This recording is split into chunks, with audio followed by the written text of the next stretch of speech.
আসসালামু আলাইকুম। আজকে দুপুরের জন্য খুব মজার মজার খাবার আইটেম রান্না করেছি। যদিও সাধারণ, তবে খেতে কিন্তু খুবই মজার। তো এর মধ্যে স্পেশালি ছিল গরুর ভুঁড়ি ভুনা নারকেলের দুধ দিয়ে। তো ভেবেছি রেসিপিটা আপনাদের সঙ্গে শেয়ার করব। সবগুলো রেসিপি একসঙ্গে দিতে গেলে ভিডিওটা অনেক বড় হয়ে যাবে, তাই আমি সংক্ষেপে শুধু গরুর ভুঁড়ি ভুনাটাই রেসিপিটা দেখাচ্ছি। তো এর জন্য আমি এর আগে ফার্স্টে আলুগুলোকে টুকরো করে কেটে নিয়েছি। আর আমার বাসায় ভুঁড়ি ভুনা করলে আলুর টুকরোগুলো খুঁজবেই, তো সেজন্য আমি আলু দিব। তো এখানে আমি একটা কড়াইতে তেল গরম করে তার ভিতরে পেঁয়াজ বেটে নিয়েছিলাম, সেটা দিয়ে দিয়েছি। সাথে দিয়েছি আদা রসুন বাটা আর দিয়েছি শুকনো মরিচ বাটা।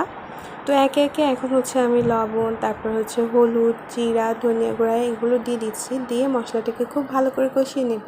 তো মশলাটা যাতে পুড়ে না যায় সেজন্য আমি আগে থেকে নারকেলের দুধ রেডি করে রেখেছিলাম, সেটা একটু একটু করে দিচ্ছি আর মশলাটাকে খুব ভালো করে কষিয়ে নিচ্ছি।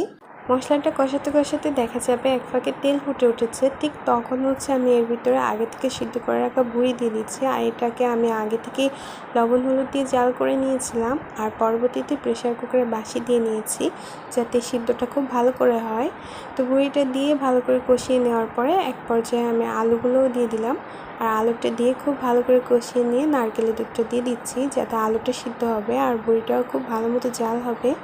তো এই পর্যায়ে লাস্ট পর্যায়ে গরম মশলা বাটা রেখেছিলাম, ওইটা আর কি দিয়ে দিলাম। আর আমার ভুঁড়ি ভুনা কিন্তু অলমোস্ট ডান।